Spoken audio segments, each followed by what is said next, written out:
Bem-vindos ao segundo dia da novena de preparação para a canonização do Carlo Acutis e do Pier Giorgio Frassati. Continuamos este caminho de preparação do nosso coração para este momento tão importante da vida da Igreja que vamos viver no próximo dia 7 de setembro. E hoje temos, agora no nosso segundo dia, o João Costa, que nos vai ajudar a aprofundar a vida e a espiritualidade do nosso Pier Giorgio Frassati, e começamos por este tempo de oração por invocar o Divino Espírito Santo que guie a nossa alma neste tempo de oração. Em nome do Pai, e do Filho, e do Espírito Santo. Amém. Amém. Vinde, Espírito Santo, enchei os corações dos vossos fiéis e acendei neles o fogo do vosso amor. Enviai, Senhor, o vosso Espírito e tudo será criado. E renovareis a face da terra. Oremos, ó Deus, que instruíste os corações dos vossos fiéis com a luz do Espírito Santo, fazei que apreciemos retamente todas as coisas segundo o mesmo Espírito e gozemos sempre da sua consolação. Por Cristo nosso Senhor. Amém. Glória ao Pai, e ao Filho, e ao Espírito Santo. Como era no princípio, agora e sempre. Amém. João, Olá, Padre Ricardo. gostava por te colocar fazer esta pergunta. Como é que o Pier Giorgio entrou na tua vida? A primeira vez que eu ouvi falar do Pier Giorgio Frassati foi num encontro onde costumam participar alguns rapazes em São Nicolau, e um dos santos padroeiros era o Pier Giorgio Frassati. Portanto, essa foi a primeira vez, e aí ouvi um pouco sobre a sua história e fui pesquisar na altura, mas depois foi anos mais tarde, agora no início deste ano, que o meu pároco, o Padre Leonel, da Quinta do Anjo, pediu-me para eu dar uma catequese no âmbito do Jubileu dos Jovens, e aí é que eu fui investigar mais a fundo sobre a vida dele, sobre aquilo que ele fez, como é que era a sua espiritualidade. Pronto. Se pudesse dizer assim, 2, 3 coisas que mais te tocaram na vida do Pier Giorgio, o que é que ficou? Eu diria que uma delas foi a capacidade dele chegar a todo lado ao mesmo tempo, porque ele fazia montes de coisas. O dia parece que tem mais 24 horas, não é? Sim. Com ele, realmente, a ler a história dele, ele fazia tantas coisas e estava em tantas associações de alpinismo e de política, e depois de oração, e agora não me recordo do nome de São Vicente de Paulo. Exatamente. Pronto. Confraria. E ele conseguia... Conferência. As conferências de São Vicente de Paulo, exatamente. E ele conseguia estar nesses lugares todos com dedicação e com a atenção que lhes era devida, e não faltava a oração por causa disso. Portanto, dá para ver na vida dele que não era um mero ativismo de fazer coisas, mas a oração continuava e tinha uma grande vida interior. Portanto, esse foi um dos pontos que mais me marcou. Outro ponto foi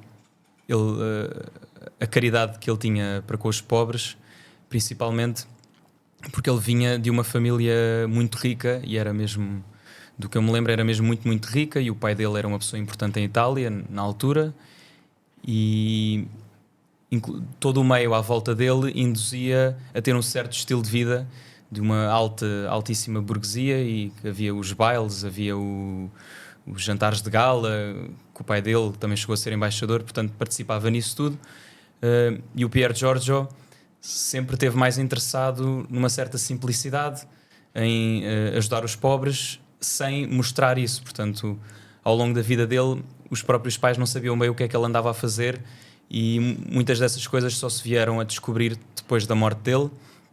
E, portanto, não só a caridade que ele tinha, coisas concretas que fazia, e há várias histórias sobre isso, mas principalmente também pelo meio de onde ele veio, que ainda, penso eu, seja menos comum. E, portanto, isso também foi uma coisa que me marcou bastante, esse contraste. O tema que trazemos para este segundo dia de novena é precisamente como é que as duas coisas se uniram, não é? Não fizeram um curto-circuito na vida do Pier Giorgio. E há uma frase muito bonita, e é das frases que a mim mais me toca sobre o Pier Giorgio, que era quando lhe perguntavam porque é que ele ia todos os dias visitar os pobres. Ele diz: Jesus visita-me todas as manhãs na Eucaristia eu retribuo-lhe na medida do possível visitando os pobres. Ou seja, esta unidade entre a Eucaristia e a vida espiritual que sempre envia. Pudesses falar-nos um bocadinho sobre isso?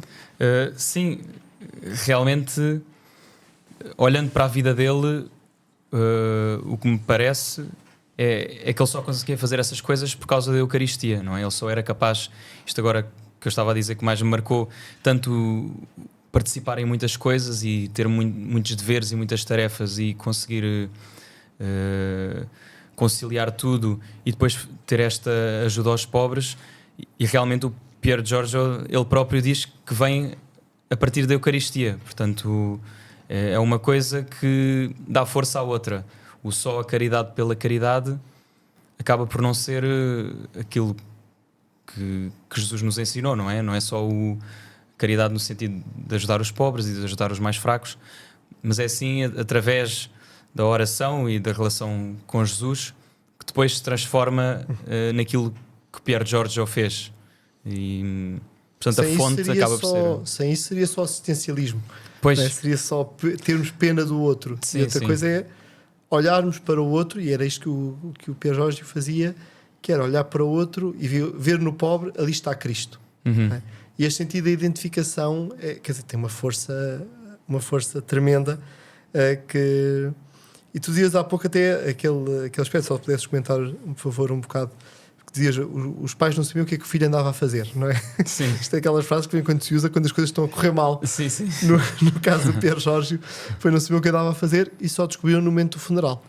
Sim, é verdade. E no momento do funeral descobriram por causa da quantidade de pessoas que eles não faziam a mínima ideia de quem eram, principalmente gente de uma classe mais baixa. Essa quantidade de pessoas que apareceu no funeral das várias atividades que ele fazia. Isso realmente, lembro-me de ler que impressionou muito os pais e marcou muito os pais. E o que eu interpreto daqui é que o Pier Giorgio não fazia esse tipo de coisas para mostrar, para se vangloriar, era sim porque via Jesus como o Padre Ricardo estava a dizer, via Jesus no mais pobre e tinha a intenção de fazer aquilo, e pronto, acabava por fazer as coisas sem que os pais soubessem exatamente o que é que ele andava a fazer. Achavam que ele estava na universidade ou que estava com os amigos ou a subir montanhas. Ele também fazia isso tudo, obviamente, e era um estudante universitário, mas ao mesmo tempo tinha toda esta parte em que fazia todo este trabalho de caridade. Até ao ponto de as decisões que ele tomava na sua vida estarem ao serviço disso. Aqui é muito bonito quando ele, na altura de ele escolher o curso que vai tirar, escolhe a Engenharia de Minas, exatamente porque os mineiros eram a classe mais desfavorecida, que mais precisava de atenção os trabalhadores, e de cuidados, não é? Exatamente. Entre os trabalhadores era a classe mais desfavorecida, porque tinham um trabalho muito duro para a altura, não havia condições nenhumas, portanto, dentro dos com menos condições, eles eram os com menos condições, e ele queria realmente usar o seu curso ou a sua posição para conseguir fazer alguma coisa. Mas é um grande exemplo, e pergunto-te, é um grande exemplo o Pier Giorgio, quer dizer, o critério para o curso que ele vai escolher não é onde é que vou ganhar mais dinheiro, onde é que vou estar com... Sim. É onde é que eu vou ter mais fama, não, é onde é que eu preciso mais de ajudar. É um verdade. exemplo, Pier Giorgio? É um grande exemplo que eu deveria seguir mais na minha vida pessoal. Agora, pensando nisso, porque muitas vezes também estou mais interessado em o que é que me vai dar mais dinheiro ou o que é que me vai trazer mais reputação dentro da minha área. Mas é isso. Portanto, o Pier Giorgio continua e é um grande exemplo para os jovens de hoje da sua vocação profissional, do que escolher, que critérios usar para escolher o trabalho. Sim. Que bom. Então, olha, vamos pedir que, de facto, este exemplo do Pier Giorgio ilumine os nossos corações de todos aqueles que estão a fazer esta novena connosco, todos os jovens, que vamos passar a ter o Pier Giorgio como exemplo. E então vamos agora num momento assim, mais de oração e de profundidade, e pedir-te que lesse a passagem do Evangelho. Do Evangelho segundo São Mateus. Quando o Filho do Homem vier na sua glória, acompanhado por todos os seus anjos, há de sentar-se no seu trono de glória.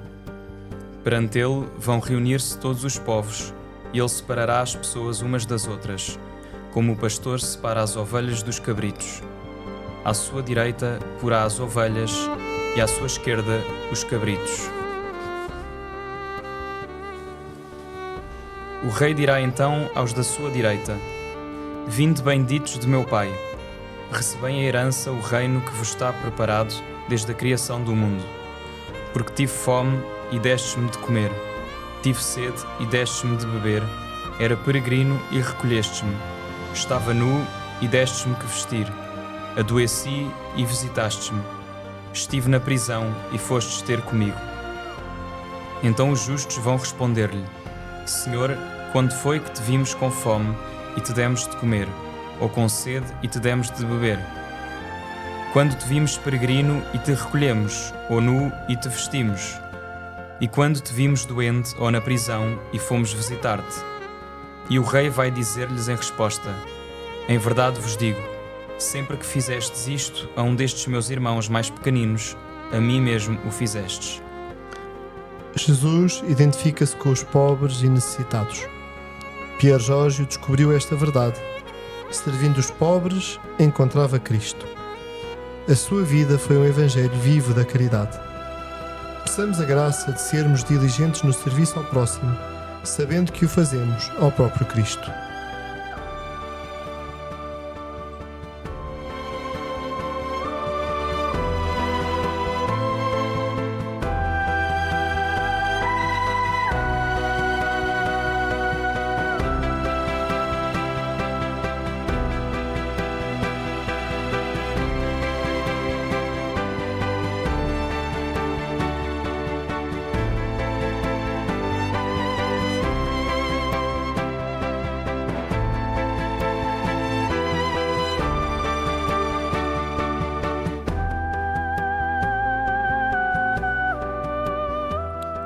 Senhor nosso Deus, que deste a Pier Giorgio Frassati e a Carla Acutis a graça de viver com alegria o Evangelho e de vos servir nos irmãos, concedei-nos pela sua intercessão a graça de vos amar sobre todas as coisas e de caminhar com coragem no caminho da santidade. Por Cristo nosso Senhor. Amém. Amém. A bênção de Deus Todo-Poderoso, Pai, Filho e Espírito Santo, deixa sobre vós e convosco permaneça para sempre. Amém. Amém. Então, muito obrigado por nos terem acompanhado neste segundo dia de novena. Contamos convosco amanhã. Agradeço aqui ao João também a ajuda neste momento e conto então convosco amanhã. Até amanhã, se Deus quiser.